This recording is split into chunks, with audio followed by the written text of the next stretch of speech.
Hello, welcome to my review of Impact Wrestling Hard to Kill 2022. I'm just going to instantly throw it out there so people can click off if they're just here to hear someone hate on it. This was a good show. Really good show, I thought. I really enjoyed it. I actually wish I'd watched this live instead of AEW. I watched the AEW Battle of the Belts live and caught up on this. Wish I'd watched this live. This was a lot of fun. That said, let's jump right into it. Play by play, match by match, yada yada yada. I did take a lot of notes on this one. A lot of my reviews, I sort of say I'm not going to do play by play through each match, but there's a lot of notes for some of the matches. So I'm just gonna see how long this goes for, really, and just have some fun. The opening package was cheesy as some whatsits. Honestly, it was cheesy as hell. I didn't like it. I thought it was rubbish. So that set the tone for the show for me, and luckily I was wrong. So, opening match was Chelsea Green versus Tasha Steels versus Lady Frost versus Jordynne Grace versus Alicia Edwards versus Rosemary in an Ultimate X match, the first ever women's Ultimate X match, or Knockouts Ultimate X match, and it was also to crown the #1 contender for the Knockouts World Championship that would be later decided on this show. So yeah, the first time the women have ever done an Ultimate X match, which was fun. Apparently Alicia was a last minute replacement. I didn't say for whom, but I didn't know that. And apparently it was her birthday, so happy birthday for the other day, Alicia Edwards. Good for you, living another year. Well done. Savannah Evans, they actually made a point about Tasha Steels coming out on her own because she has a tag partner, Savannah Evans, who I assume usually gets involved in her business. She did. She came down to ringside, got involved. Havoc came down to help Rosemary as well. There's no DQ in an Ultimate X match, so like, why wouldn't you? Honestly. So Havoc was trying to like lift Rosemary to grab the X. Savannah basically came down and helped Tasha attack some people and then got taken out, you know, by the way. But yeah, she was trying to save Rosemary the hassle of having to use the cables to get to the X dangling above the ring. But Chelsea Green hit a missile dropkick to... I think she actually hit Havoc. I think that was the aim. Take out like the foundation, the bottom piece of the totem pole, and the rest above it falls. I guess. I thought she was trying to like do like a Doomsday Device, hit low, and Havoc improvised well. I think it was what they intended, so fair play. Jordynne Grace at one point was... I mean, Jordynne Grace is just incredible. Like, what an athlete. She was shimmying across... She was using her arms, you know, like, to kind of shimmy along the rope using just her arms. A lot of the time they were using their arms and legs. She was just dangling by her arms. And then Lady Frost grabs hold of her and she carries on holding her own body weight and Lady Frost's, like, for quite a while, which was damn impressive. I wrote that one down. I just wrote down like impressive spots, good storytelling moments, etc. from each match and what have you. Alicia started using Kendra. She called it Kendra the kendo stick. It's weird that there's I was just going to say there's two people with nicknamed kendo sticks, but no, the other one's Eddie Edwards, so it's an Edwards family tradition, isn't it? Because I'm pretty sure it wasn't Eddie Edwards who introduced Kenny in the later match. Anyway, yeah, so they both got their own nicknamed kendo sticks. The family that nicknames their kendo sticks together, I guess. Anyway, so the end came with 3 women trying to shimmy towards the X. There was, I think, Tasha Steels and Jordynne Grace were on one rope, and then Chelsea Green was on another one, like at 90 degrees, not the opposite one from like a next 2 corner, if you like. Now, Steels ended up knocking Jordynne Grace down, and I was like, uh-oh, my prediction ain't right, because it felt like a finish coming up. And then Chelsea Green and Tasha Steels were fighting over the X, and then Steels basically just got a grip on it and dropped, which was the point. You're supposed to have hold of the X and hit the floor in the ring, but it just felt a bit like a lame finish. This felt like the first time women had done the Ultimate X. You know, like there wasn't...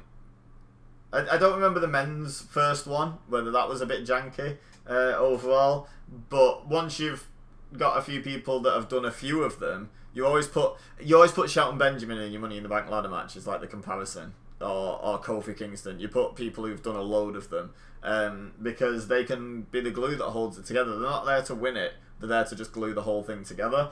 This women's match didn't have that because it had no one in it that had done Ultimate X before. So I think that was why it felt a bit disjointed. It was okay overall though. It wasn't a bad match by any stretch. I just felt like some of the spots felt a bit... There was moments where I genuinely thought people were a bit confused what they were supposed to be doing for the spots. And that, that sort of looks awkward when two people that are supposed to be fighting over something just stop and look at each other like, wait, what were we supposed to be doing? It happened a couple of times. It's fine though. Like I say, it's inexperience. It can only get better. And for a first attempt, certainly not bad. Not bad at all. Next was when I noticed... I noticed that D'Lo Brown was on commentary, but I think because he's changed his name, I didn't notice that Tom Phillips was on commentary until the camera cut to them chatting away. I think he's called Tom Hannifan. I thought he said like Hannifan, but I looked it up and apparently it's Hannifan, like Hanni fan. But yeah, good get for Impact, to be honest. Like not a bad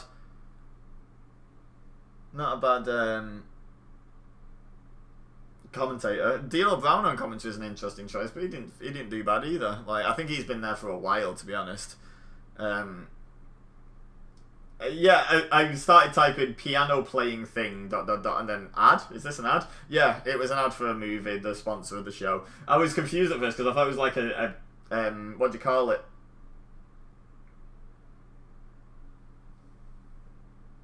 Like a video package for someone, I guess. But no, it turned out to actually just be an ad for a movie, so I was like, okay, right, that's fair enough. Yeah, that film actually looked half decent. What was it, The Free Fall? I thought I don't hate the look of that. Like that, I could watch that film. Looked okay. Looked like it might get a little bit supernatural, which isn't really my thing, but hopefully it doesn't, because it seems to be about like, I don't know why I'm talking about the film that was advertised on the show, but very briefly, it seems to be about like someone with a mental illness who hallucinates, who has visions that aren't necessarily happening. So a lot of the supernatural stuff could potentially be attributed to that. If that's the case, then I'm on board. If there's real supernatural stuff within the lore of the film, I'm not on board. Like that's where I draw the line, kind of thing. I'm just not into supernatural stuff. Anyway, back to wrestling, which is totally normal and natural, and there's definitely not an undead Undertaker that ran roughshod for like 30 years. That definitely never happened. It's all realism in wrestling. So Mickie James cut a promo next. You know what? This show built. I started off making quite a few criticisms of this in my notes, and now all I remember is really enjoying the show start to finish. It's weird. Like the end has overwritten the beginning that I thought was a bit shaky. I said I'm honestly not a fan of the Mickie James promo. It just didn't. I don't know. Just didn't resonate with me. It felt very It didn't feel like someone who's been doing it for as long as she has. It felt amateurish almost. I don't know. It's hard to explain. It just didn't. It wasn't a good promo in my opinion. I will comment though, the Royal Rumble stuff is kind of wild. That they've got the Impact Champion in the Rumble and that they're talking about her being the Impact Champion. Like I don't know what the deal is there. Like last time WWE like willingly worked with Impact was when they wanted to swap Flair for the Hall of Fame for Christian for a one-off appearance. So maybe there's going to be something happen, like they did a deal, like Impact wanted someone for a one-off, or WWE really wanted Mickie James, so someone's going to show up at Impact as a trade. I don't know what the deal is there. I don't think there's a working relationship like some people have been saying. I think this is definitely like a one-off, maybe a two-off if someone then goes the other way, but it's essentially a one-off, isn't it, just with a slight delay. It's like a direct exchange. Anyway, yeah, it's pretty wild that. It did make me think, maybe my prediction might be wrong, because, they're not going to build up the Impact Knockouts champion appearing in the Rumble, then take the belt off her before she appears in the Rumble. So I was like, I think I'd done a boo-boo on that prediction, because I made that prediction before I'd watched SmackDown. So I didn't realise, I think I'd heard that Pat McAfee mentioned her being Impact Knockouts champion, but it was the way it was presented. I was like, yeah, they're not going to go back on that now. But anyway, then there was a Deanna Provozo interview. Gail Kim came in, and because she started talking about having a plan A, a plan B, and nodded at Matthew. Now, how do you say his surname? Rehwoldt? Oh, Rehwoldt? I don't know, but him, Aiden English, as used to be in WWE, he is Deanna Provozo's like manager, associate, whatever you want to call him. And she sort of nodded at him on plan B, and then Gail Kim just came into shot and said, actually, if you touch Mickie James at all tonight, then you're fired, and Provozo automatically loses. So that's a pretty interesting stipulation. Very specifically worded. I even thought at the time that was worded specifically. Wonder if that's going to come into fruition. And sure enough, yeah, it did come into effect later. Foreshadowing. Anyway, up next, probably the first thing on the show I really enjoyed, and this was Trey Miguel defending the X Division Championship against Steve Macklin. Macklin's stipulation was if he loses, he can't challenge as long as Trey Miguel's champion again, which is what led me to predict. Oh, by the way, I predicted Jordynne Grace to win the Ultimate X match, and she didn't, so I'm 0 from 1. Tasha Steels won. Anyway, literally just me talking about the prediction then made me realise I never clarified that.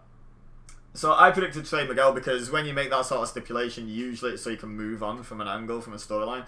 I didn't realise, apparently Steve Macklin has never actually been pinned or submitted before this match in Impact. It was interesting, when he was coming down to the ring, when he was making his entrance, the commentators were talking, I think it was Tom Phillips, Tom Hannifin, whatever, was talking about how his tours in Afghanistan had sort of desensitised him to right or wrong. And I thought, are they doing a heel vet gimmick? Because it's a bold strategy, Cotton, as the saying goes. Like, that's a risky play, because especially in America, there's a lot of groundswell, and not like it's recent, but there's always been a lot of massive support for the troops and what have you. So to present someone as a heel because of their service, like, it's different to have a heel who has been in the army from a heel who is basically a heel because of his time in the army. Very different. So I thought that's a bold strategy, Cotton. Anyway, there was 3 people on the stage for Trey Miguel's entrance. Now, I know it probably wasn't the Rascals, but what a fun little, like, sort of hint, especially with the Impact WWE crossover stuff going on. Like, that wouldn't have felt as interesting, as curious had the Mickie James stuff not been going on. The one thing I will say, though, is if it were the Rascals, they probably... The only way that was the actual Rascals was if they didn't have WWE's permission to do it. That's why they didn't turn around and show their faces. But why would they take that risk for that payoff? You know, like, it just... What are they called now? MFK? MSK? Might be MSK, actually. Yeah, just not worth it. They're doing well in NXT as well, unless they're super unhappy, which I don't know why they would be this soon into their run. They've had a pretty decent time of it, I would say. Anyway, enough about the instances. So Trey Miguel actually like jumped clean over the turnbuckle, which I know we've seen people do before, but it's always impressive to just clear the turnbuckles, the ring post, and he actually ended up in the crowd, like just landed on some woman in the front row. Like, I think he actually overshot it, which is insane, because, like, you know, how do you overshoot that spot? It's just springs for legs, amazing. Anyway, when the match settled down, we had a lot of dominance from Macklin, a lot of working over the babyface, you know, yada yada yada. But it was well done. It was good. I'm not saying yada yada yada like it was a bad thing. It's just, you know, we all know the drill here, don't we? Trey eventually does the babyface fight back. Ends up with Macklin on the outside, hits a meteor off the apron. Macklin's head seemed to hit the rail, but it did seem okay afterwards, so that's good. Then he hit a meteor back in the ring. But only got a 2 count and was very shocked. I think the commentators actually alluded to no one's ever kicked out of the Meteor in Impact, so that's, you know, Macklin got his moment. They both got there first, because then he hits another Meteor and pins him. So he gets Macklin's first loss, like direct loss, and Macklin gets the first kick out of the Meteor, so, you know, keep both guys strong, it's fair enough. I wrote down it was a very good match. It was. The formula was very much, you know, heel beats down babyface for a bit, but it was well done. The comeback was good. The crowd were invested. I was invested. It was a very good match. Not every match has to reinvent the wheel. You know, it was it was slightly formulaic, but it was very well done formulaic, you know, and that's fine. There's always a spot for that. Next, there was an interview with The Influence, who said they weren't very specific about why the inspiration weren't there. Cassie Lee and Jessie McKay, the former Iconics. They weren't there for the match, but the match got rescheduled for the January 27th Impact. So there you go. But yeah, I'm not sure why they weren't there. If anyone knows, let me know in the comments. I didn't read up on it. I just literally watched the show. I don't do a lot of behind the scenes, you know, like dirt sheet reading. I stopped that years ago, and honestly, my enjoyment of wrestling went up massively because of it. I recommend it. If you find yourself being quite disenchanted with wrestling and you read a lot of dirt sheets, just try it. It might not work for you, but it worked for me. So there we go. Anyway, I don't know how to say his name, so I'm gonna have a go. Is it Ian Riccoboni or is it Riccoboni? I don't know. Either way, the Ring of Honor commentator, the main guy, from Ring of Honor commentary table, was at the commentary table for this next match, and Bobby Cruise, the ring announcer, I can say his name, he was the ring announcer for it as well, which was a nice little touch. They announced that the match was going to be wrestled under Pure Wrestling rules, which I thought was interesting considering it's for the Ring of Honor World Championship, not the Pure Championship. I guess they were doing it just to be like, look, Ring of Honor, you know, kind of thing, but it just to a Ring of Honor fan that would make little sense, right? Or, you know, I know that Jonathan Gresham is strongly associated with Pure Rules and what have you. Just, I don't know. I guess just to make it feel different from the other matches on the card, which is fair enough. So yeah, Chris Sabin was challenging Jonathan Gresham for the Ring of Honor World Championship. Did I mention in the last match, I'm getting bad at this, did I mention that I predicted Trey Miguel, so I'm 1 from 2? I probably didn't. I have now. Anyway, Chris Sabin challenging Jonathan Gresham for the ROH World Championship. I made a note early on. I don't know why I have to mention these things, but you know, it's my review. I'm supposed to talk about my experience of the wrestling that occurred. I've never liked Chris Sabin. Like when he got his push and became Impact World Champion all those years ago, I was so dead against it. I just don't think he's that guy. He's all right. He doesn't have many bad matches. I just don't personally enjoy him. Of the Machine Guns, I've always preferred Alex Shelley. Yeah, just not a big Chris Sabin guy. Sorry. They did a very sporting handshake. This wasn't a handshake because it's in the Ring of Honor rules. You know, you have to shake hands before and after every match, the Code of Honor and what have you. This, you know, it wasn't like a reluctant handshake. They just shook each other's hands, and I instantly got the vibe this was babyface, because I didn't know what Chris Sabin is at the moment. I had a feeling from watching Final Battle that Gresham was face, but I wasn't sure about Sabin. He'd been heel not that long ago, from what I remember. Maybe I'm misremembering that, but. So it turns out they're both face anyway. So this was a really good match. As much as I'm not a fan of Chris Sabin, I can give credit where it's due. This was a really good match. Both men absolutely played their part, you know, brilliantly. Gresham used a couple of rope breaks. The first one was just to escape a pin. He grabbed the bottom rope. So in Pure Rules, for anyone who's not sure and hasn't watched this and hasn't watched any Ring of Honor, you're only allowed 3 rope breaks in the match, and then after that, grabbing the rope won't break up a pin. People can do submissions with you in the ropes. Like, there's no more rope breaks just for that one person. So each person gets 3 rope breaks. So Gresham used 2 of his, and I thought they were going to do a lot more with that. Like, it seemed, because they did one super early, I was like, they're going to do something with the rope break thing, aren't they? But his second one was the really interesting one, because he took a move, and for the life of me, I can't remember what move it was from Chris Sabin, but he rolled himself, and he ended up with his foot under the bottom rope. He didn't even actually move to do the rope break, but the referee went 1, 2, and then noticed he was actually lying slightly out of bounds and stopped the count. I'm not even sure if the referee counted 3 and then realised and then went no. But because Chris Sabin was celebrating like he'd won, so I feel like the referee might have slapped him out a third time. But yeah, it was a very good false finish, because I genuinely was like, whoa, hang on. A, I didn't expect Sabin to win this. Like, legit, I know I predicted Gresham, but just really didn't expect Sabin to win this.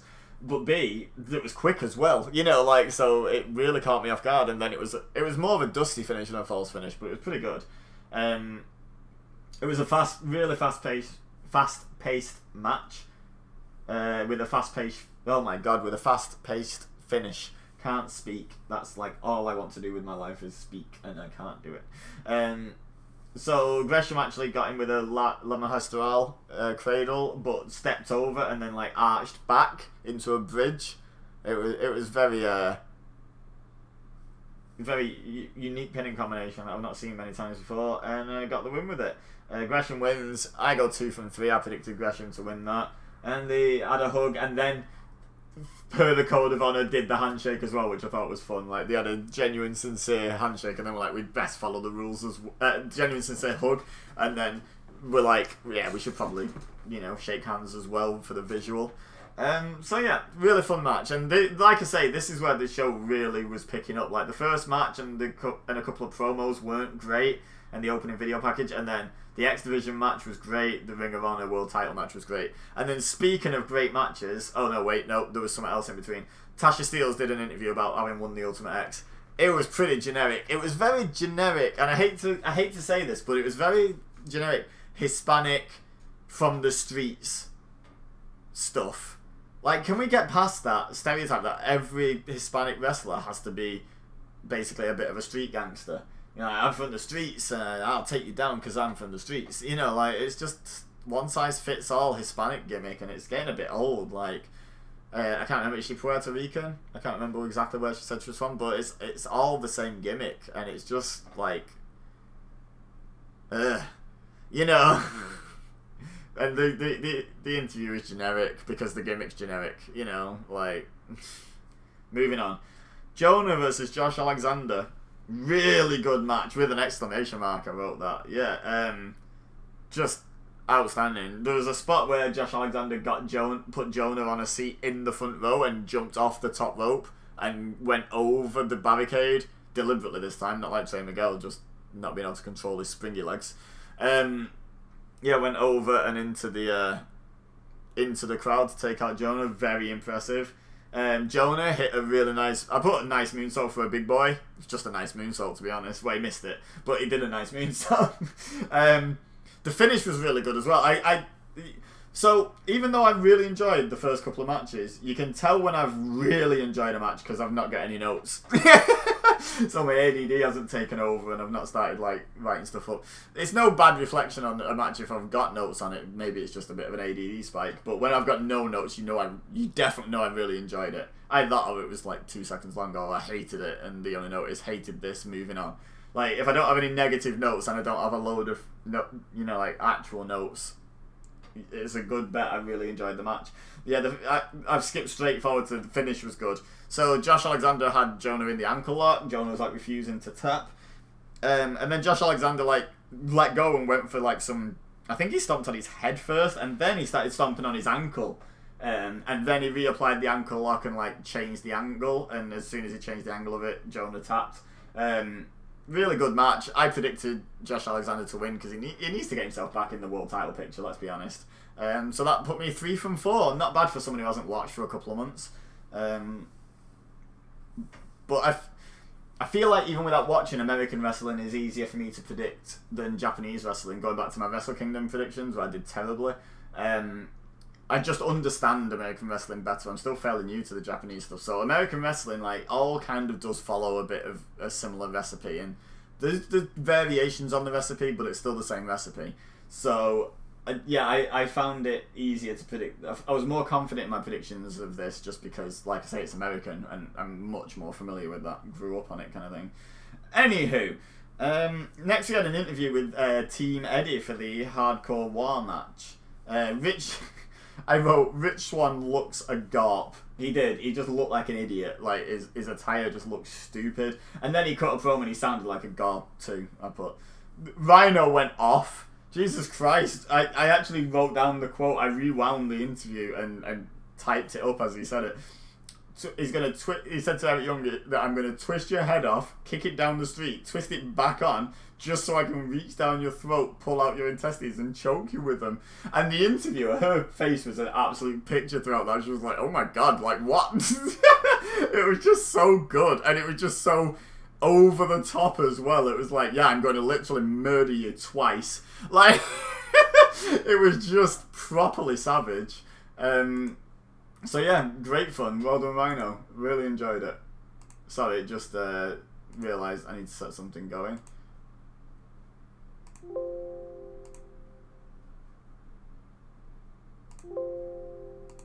There we go. So, yeah, up next was the Hardcore War match. Dina and Rich Swann were out first. Rich Swann still looking like a bit of a garp.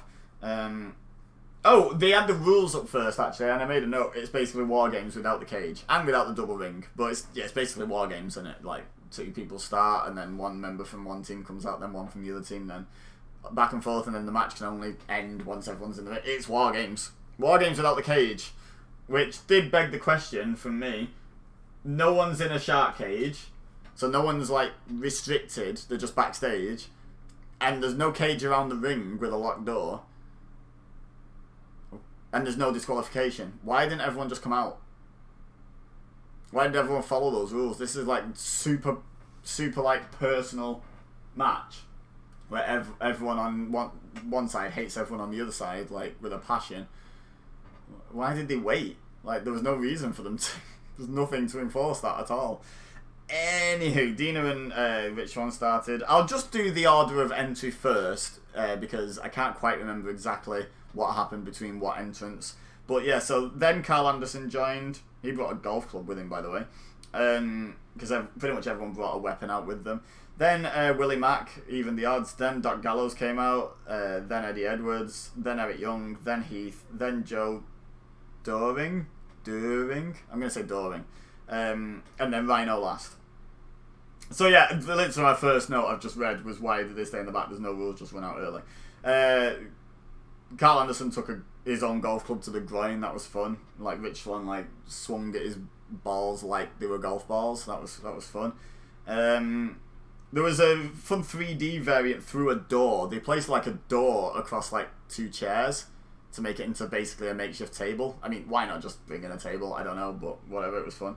And Rich Swann and Willie Mack did like a famouser to Dina through it, but instead, not a famouser, a 3D, but instead of the cutter, it was a famouser. That's what I was getting at.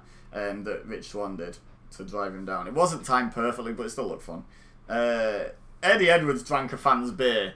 Dude, I know it's not like, you know, the world's back open and stuff, but are we aware COVID's not gone away? Like, why?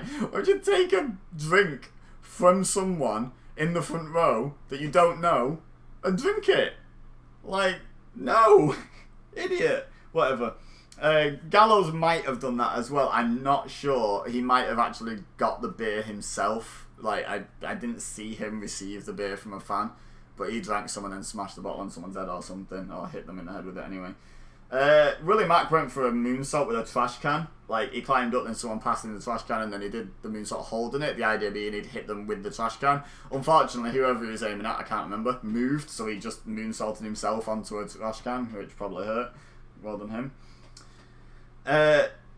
After Eddie Edwards, I mentioned before that Eddie Edwards had a nicknamed kendo stick as well as Alicia. His was called Kenny.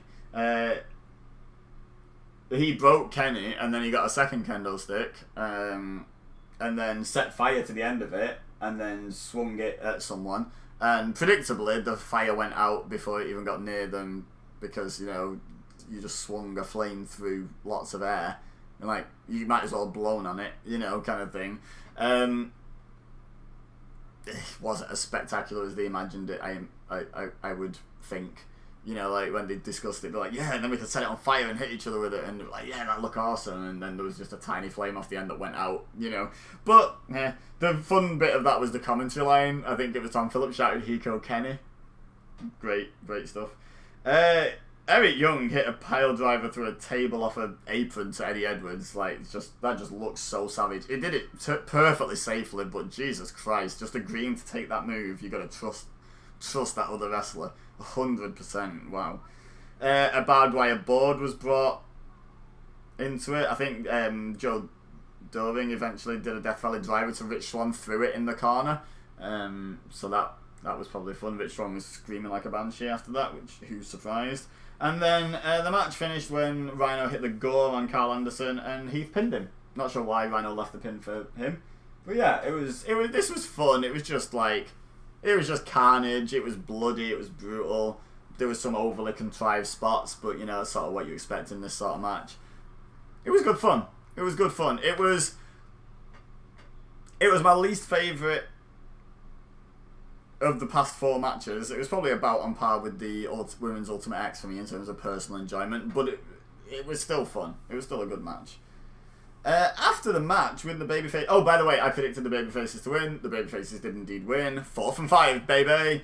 But after the match, OGK, Matt Taven and Mike Bennett from Ring of Honor attacked Heath and Rhino, first of all. Then some guy with dreadlocks came out. No idea who that was. Pretty sure it wasn't Jay Briscoe, who's the guy from Ring of Honor with dreadlocks that I know of. And then PCO rocks up as well, and it turns into like a big brawl with Heath, Rhino, Willie Mack, Rich Swann. Not sure what the hell happened to Eddie Edwards in that whole segment. Maybe he was still like selling the pile driver through a table. I don't know if we saw him after that actually. Probably did. But yeah. I didn't make many notes during the brawl, but PCO did hit a flip senton onto Swann, who was on the apron, which looked pretty brutal. Maria was there as well. Happy days. Who's going to complain about that? Not me. Not this guy. But yeah, then the dreadlock guy did some weird dance, and I was like, I wrote in the notes, who TF is the weird dancing dreadlock guy? Because, yeah, who is that guy? Seriously, let me know in the comments. Genuinely didn't recognise him. Then the interviewer, I can't remember her name, but the interviewer caught up with Scott D'Amore backstage, who said he didn't know anything about the Ring of Honor guys. He was trying to find out what was going on as well. So it was interesting having a bit of a Ring of Honor invasion. I guess their main deal has been with Impact in terms of keeping Ring of Honor going. Because during the Ring of Honor World Title match, the commentator was talking about, thanking Impact for allowing them a vessel to present the Ring of Honor World Title, and they fully intended being back in April and yada yada yada, which is great news. I like that, so yeah. Watching the video package for the World Title match, damn, that build looked good. Did Moose spear Chelsea Green or something? Chelsea Green got involved somehow. She got taken out by something. I can't remember if Moose speared her or if he somehow got Matt Cardona to hit her, or I can't remember exactly what it was, but it looked like real personal build and it was fun. Especially between those two. Obviously W. Morrissey was in there as well. He has his former friendship with Moose to build into it, but the main focus seemed to be Moose and Cardona in terms of the actual feud. I wrote down Moose's entrance is a spectacle. I don't know if that was his normal entrance. I don't remember his entrance from the previous show, clearly. But yeah, it was a hell of an experience watching his entrance. Great stuff. Okay, in terms of what happened in the match, this match was really fun. Really good triple threat match in my opinion. I came out of it thinking about the best triple threat matches I've seen. Now, I don't think it was quite one of the best I've seen, but the fact that it made me sort of think along those lines should tell you that it was really good. So there was a point where Moose did an apron powerbomb to Matt Cardona. Powerbombed him into the side of the ring apron on the outside, and then immediately ran at W. Morrissey, who popped him up and powerbombed him into the apron, which I just thought was a really fun spot, taste your own medicine kind of thing. Moose is such an athlete. He just casually runs up turnbuckles like a cruiserweight. He just jumps up, no hands, just steps up on the middle rope, jumps up on the top rope, and then just does a crossbody block off it. It's just insane. Quite a lot of match happened between some of these spots, by the way. I've just, again, I was enjoying it, so I took very few notes, and yet I still managed to take nearly a whole page. I just didn't write down everything that happened because it was pretty wild, this match. Chelsea Green showed up. Matt Cardona and Moose had battled up to near the entranceway, down in between the stage and the fans. There's a little side entranceway there. They were kind of in that area, and Chelsea Green hit a crossbody to Moose off the stage and actually took him down. I was convinced Moose was going to catch her and slam her, because Impact do intergender stuff, so I was convinced he was just going to body slam her on the concrete, which would have been a hell of a spot. Moose did his turnbuckle running again, and I think it was Cardona pushed him off it all the way through a table to the outside. The table basically just fell over though, because he maybe overshot very slightly, so he just went over a table on the outside. It was a pretty brutal looking spot. W. Morrissey got a leg from somewhere, a prosthetic limb, and just was beating Matt Cardona with it at one point. I'm where the hell did he get that from? I think commentary said that it got returned in the end. So did a fan volunteer it? Here you go, mate. Do you want to use this? Use my leg. Like, I was just like, where the hell did that come from? That was pretty fun. W Morrissey kicked out of a radio silence, which is the Rough Rider, as he used to call it when he was Zack Ryder in WWE, Matt Cardona, that is. For those trying to picture things that aren't necessarily au fait with their Impact Wrestling. Then he hit another one, and Moose pulled the ref away. So that's like... So I predicted Moose for this, and in my head I'm going, like, Cardona's not winning. Check, we've had a visual pin. You know, like, we've had a denied pin kind of thing. So, like, I felt pretty good about Cardona not winning. And to be honest, I felt good about Moose all the way through this match, to be honest. He pulled the referee, and then I put Moose Spears ref. I should clarify, accidentally. I think he missed Cardona. Not sure, but he took the ref out. Good. It was a powerful spear. Moose has a great spear, by the way, and oh my god, the referee took it like a champ. And then, oh no, that wasn't the visual pin that made me confident Cardona wasn't winning. Now it was. He hit the radio silence on Moose. Oh no, he hit the radio silence on Moose, but then W Morrissey hit him with a boot, knocking him out of the way, and then hit his BQE finish, which I don't even know what that's supposed to stand for. But it's a powerbomb to Moose, and he got a visual pin. So yeah, I'd already sort of written off Matt Cardona as like, okay, he's had his moment where he could have won. So he's kept strong. Then Morrissey gets a visual pin. So I was like, okay, yeah, I'm right. Moose is winning this. So I felt pretty good there. I've actually written feeling pretty good about Moose prediction right now. So W Morrissey set up. W Morrissey, by the way, like I said, for people that don't keep up with Impact and trying to visualise what's going on, it's Big Cass from WWE. He set up 4 chairs in the ring and tried to powerbomb Moose onto them, but Moose low blowed him. Then Moose kicked Cardona in the ghoulies as well, as he went to use a chair. Then I think Moose went for the... I don't know what he went for, but Chelsea Green got involved again and stopped him. I should have written stopped him doing what. Forgot that little detail. They teased... So Cardona tried hitting Moose from behind with the chair. Moose ducked and Cardona nearly hit Chelsea, who was in the corner. But, you know, reminiscent of the video package of the spot she'd taken, like where she'd been hit. But he stopped just in time. Then they teased Moose hitting Chelsea. He swung at Cardona. Cardona ducked, and Chelsea ducked as well. So he hit the turnbuckle.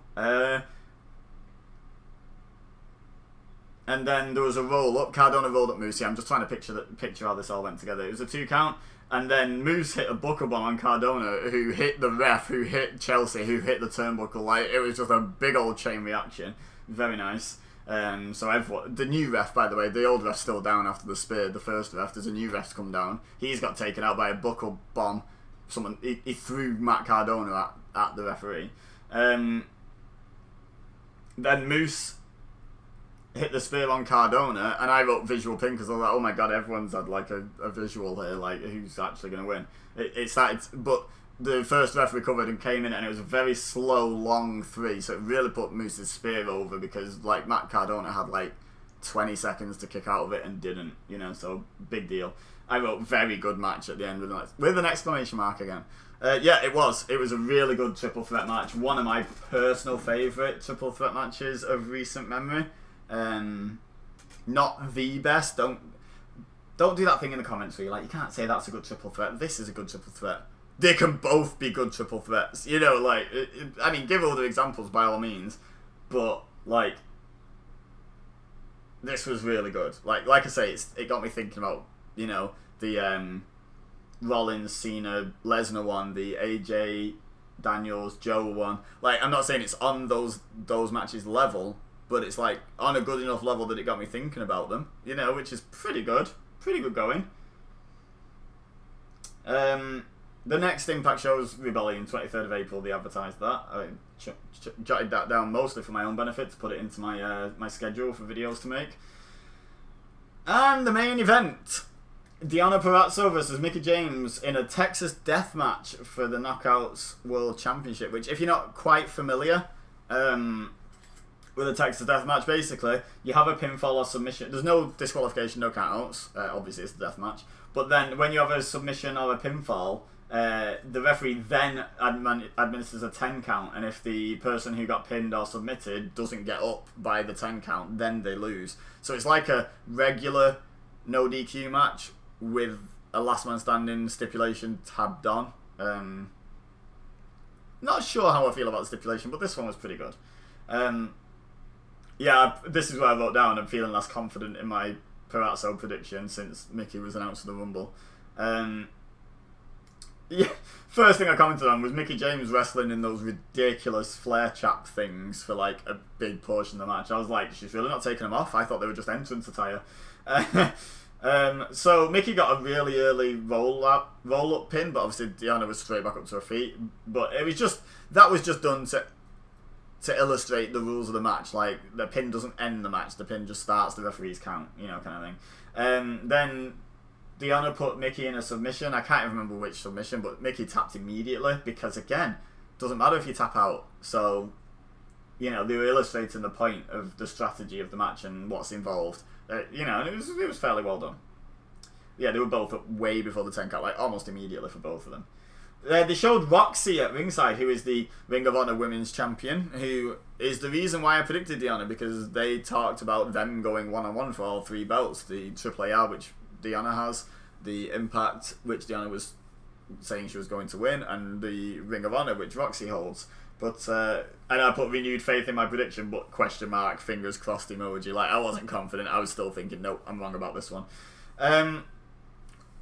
They both went outside on opposite sides of the ring and started throwing chairs in, which would have been just a rubbish, cringe, boring spot. But for the fact that near enough every single one nearly hit Brian Hebner, and he was dancing like a cat on a hot tin roof trying to dodge every chair that was flying his direction. That was pretty funny. The referee trying not to get taken out by these chairs. It was great. They ended up fighting up the ramp. Deonna hit Mickie in the head with, like, you know, one of those boxes on wheels that they have backstage that, like, I assume carry loads of equipment or something, like big like equipment boxes, I guess, for want of a better term. She hit her with one of them in the head, got the pin, but Mickie got up at 9 and was bleeding. Not super dramatically, but she bladed. She definitely bladed. It was definitely, I'm pretty sure it wasn't a hard way. Which is something we don't see in a lot of women's matches. I believe there was the AEW one recently, wasn't there, with the Bunny and what have you. But yeah, it's still a rare thing to see in women's wrestling. So it was fun to, again, right. So I'm not a big fan of blading in wrestling, but if the men are going to be allowed to do it in this company, then the women should be allowed to do it. And as long as no one's pressured to do it, as long as Mickie James was like, this match will be better if I bleed, I want to bleed, then I'm fine with it because it's her choice. I did feel a bit, I sat there watching it going, like, and I grew up in the Attitude Era, so I'm used to a bit of blood in wrestling, but I was sat there just thinking, isn't it wild that we literally, like, sit there and watch someone, like, okay, they do it sneakily, but we watch someone self-harm for entertainment, we watch someone cut themselves for entertainment, like, they you know, like, no, like, just when you think of it in those terms, it just, no, not a fan. I'm not a fan, but I am a fan of the fact that they did it in the women's match. You know, that, what I've said for years about WWE is it's not all about doing first time ever and we'll let you do the same stuff as the men, we'll let you have a Royal Rumble, we'll let you have a Money in the Bank, aren't we lovely? Look at us patting ourselves on the back. It's more about treating them the same. And, you know, and that's this. You know, like, you know, so yeah, on board with it, absolutely, as long as there was no pressure put on anyone, male or female, to blade at any point on the show. So here's where, like, I had a little bit of a nitpick. Mickie locked Deonna in a half crab, and Deonna's like struggling. She reaches the ropes. There's not even a rope break, but Mickie lets go anyway. But why struggle? Like, why let Mickie James inflict more damage on you by sitting in the Boston Crab? Just tap out immediately. Like, if I was in a Texas Death Match, I would refuse to do any spots where I stayed in a submission for more than a second. Because I'd be like, nope, tap, tap. Like, tap, tap, let go, right, now I can stand up. You know, it's like a rope break without having to bother getting to the ropes. It's like an easy dub getting out of a submission without taking much damage from it. It just makes no sense to stay in it. Pride or no pride. You know, like, just preserve yourself. You know, Mickie James did earlier, and she's a very proud wrestler. She's a babyface. You know, she's brave, but she's still not an idiot. She knew that that was the correct thing to do, was just tap, and I'm back on my feet. Lovely. Anyway, the chaps did eventually come off. They were actually a planned part of the match, so I suppose I'll let them off the ridiculousness of how it looked with Mickie James doing moves with her legs flapping around. Yeah, Deonna ended up choking her with the chaps. Oh, hang on, I missed a bit. No, the chaps came off, then there was thumbtacks introduced by Deonna, and then Mickie James landed on them. I just put Mickie is going through it in this match. At this point, she was bleeding and had all the thumbtacks stuck in her. Deonna Provozo looked fairly well at this point in the match, so I was like, wow, Mickey's just like putting herself through it in this one. Anyway, Deonna then choked Mickie with the chaps, and I think Mickie ended up tapping, because technically, even something illegal like that can lead to a submission. So yeah, she tapped. She got up at 8 in the end, though. And then Mickie hit Deonna with a chair shot, which was... It was a headshot, but it didn't look unprotected, didn't look dangerous. So I think there's a certain cringe around headshots, as long as it's done safely. Like, let's face it, all of wrestling is unsafe. Every single move done in a wrestling ring could be essentially a career ender if it goes wrong. So, let's not worry too much about the medical ramifications. Let's worry more about them not putting their hands down at the side and taking it directly to the bonds. It's sort of like the difference between banning the pile driver or banning people from doing a pile driver where they don't sit down, they just drop them on their head. It's like, one can be done perfectly safely, and as long as it's done perfectly safely, it is no danger whatsoever and looks dangerous. The other one is dangerous and is going to hurt people. Like chair shots to the head. Chair shots to the head, fine if the hands are up. Chair shots to the head unprotected, no, bad. No. Like the line doesn't need to be absolute no on these matters. That's the thing. There's this big grey area that people don't like to inhabit in 2022. And, like everything's just yes, no, good, bad, allowed, cancelled, and it's just like, sometimes there can be a bit of grey. Sometimes just a wee bit of grey. Anyway, Deonna got bloodied now. She bladed on the outside as well. So both women bleeding. Like, I was just like, this is different. Like, again, felt a bit uncomfortable watching women self-harm for entertainment. But again, it's such a wrestling tradition, and they wanted to put on a main event brutal Texas death match, and okay, fine. As long as both women were okay with it, both women were the ones raising the point, that there should be blood. I'm okay with it. Anywho, so then Mickie hit a Thez press off the apron and got a pin. So then Deonna's count started, and then Matthew Rehwoldt, I don't know, one of the above, none of the above, who really knows? Well, he probably does, and probably a lot of people, just me doesn't. Came and picked up Deonna, which he was told not to touch Mickie at all during the match. And I said, I thought it at the time, that was very specific, don't touch Mickie James. Like, why not just don't come out there? I don't want to see your face, stay backstage. Like, why not touch Mickie James? It was very specifically set up, but it was a cool spot. It was a good idea, like, to save her from the 10 count, because all she had to do was be on her feet. She didn't have to be conscious. She just had to be on her feet. But yeah, so that was good. Then Mickie hit I can't remember what she hit actually, but she took out both of them. Then a bit later there was a middle rope. There was a table set up, and then Mickie was up on the top rope. Then Deonna climbed up, and she hit like a pile driver, which is called the Queen's Gambit, through the table, but she leaned back so fat, like they were overly safe with it, which is better than being unsafe, don't get me wrong, but it was so, like, Deonna basically took a back bump and Mickie James was essentially lay on her legs. Mickie wasn't even like really upside down at all, which I get is dangerous, but Eric Young managed to do it. This is the thing about the equality. If we're gonna treat everyone equally, we criticise equally as well. Eric Young and Eddie Edwards looked safe. I wasn't fooled by it. I wasn't thinking, oh my god, is he hurt? But it looked way better than this one, and it was similar, going off the apron, going off the middle rope, similar risk factor. In fact, probably more because it was going to the outside for them. You gotta point these things out. Like, I'm all for them being safe, but be safe and make it look good. And if you can't be safe and make it look good, just don't do that spot. Just drop it. It doesn't, like, it's okay. It's okay to just not do a middle rope pile driver in a match. You don't, it's not mandatory. Anyway, she pinned her after it. Mickey got up at 9. She pinned her successfully, and then Mickey got up at 9. No near falls, I don't think, in this match. It was interesting, like, the fact that you have to do a 10 count takes away people's ability to kick out of pins. Like, why? I suppose it makes strategic sense to get pinned, because your opponent is going to stand back for 10 seconds and watch the referee count you, instead of piling back on you if you kick out too. So maybe they were telling that story, or maybe they just forgot that near falls are a thing because they were doing last man standing near falls instead.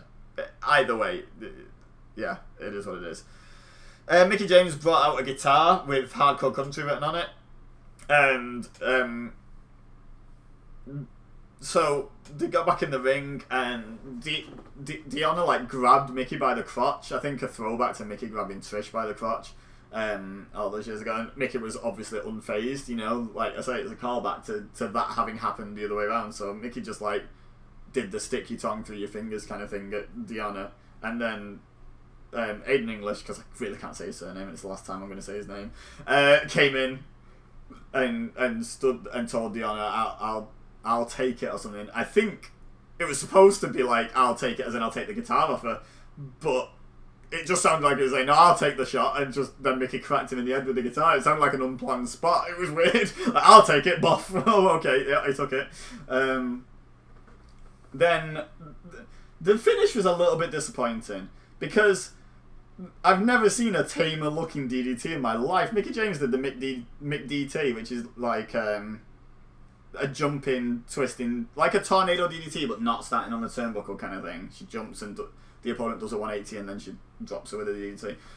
But it was like Deonna was laying Mickie James down to sleep, like she'd already fallen asleep. She was just laying down a child to sleep. And then she just did a roly-poly through. Like, it was very I know there was thumbtacks knocking about, but do it on the other side of the ring. Like, they didn't mention the thumbtacks. It wasn't part of the finish as such, so just do it on the other side of the ring. Do it away from the thumbtacks and do a good DDT, because it looked really tame for that to be a 3 count and then to be the thing she doesn't get back up from. Especially because Mickie James started burying her at 8 when she hadn't stirred at all, and she put a folding chair on her and leaned half of the broken table sort of near her, like just slightly on her. It's like if she was going to get up, she could have still got up. That like it's not like we've seen it in WWE where they buried them with the announce table and stuff, like and all the announcers like desk chairs and stuff, like some actual weight on top of them. And this just looked like, I don't know, it just looked rubbish. The finish was really disappointing compared with the rest of the match, honestly, and the rest of the show. It was still a good match. Overall, there was just a couple of spots that I think were a little bit overly cautious. Sounds like I really want people to be reckless, but again, people being black and white, there's a big grey area between overly cautious and it looking rubbish and reckless, and somewhere on the cautious side, but it still looks good, still looks convincing, would be ideal, honestly. So yeah, that was my sort of issue with that with that match. But overall, the match was still very enjoyable. The show was very enjoyable. I predicted Deonna Provozo to win, by the way. Mickie won. Had I seen SmackDown first, I would probably have picked Mickie James, honestly, because I knew before this match started that I got it wrong. I knew, Anyway, I got 5 out of 7, which is not bad considering like I hadn't watched any of the build to this show. Like, the last thing I watched was the previous pay-per-view, so I haven't watched any of the weekly TV. Yeah, I'm pretty pleased with 5 out of 7. I'll take it. Show as a whole, very good. Really enjoyed it. I actually messaged my friend saying, watch Impact's new watch Impact show. It's a banger. Like, it really is. Really good show. Let me know in the comments what you thought of the show. What you thought of this video. Leave a like if you enjoyed it and you want to support the channel, greatly appreciated, and subscribe if you're new here. Share with your friends if you think they would enjoy. But for now, all I have left to say is thank you very much for watching. As always, or listening, I guess. As always, I've been EBEZA, you've been amazing, and I'll see you next time.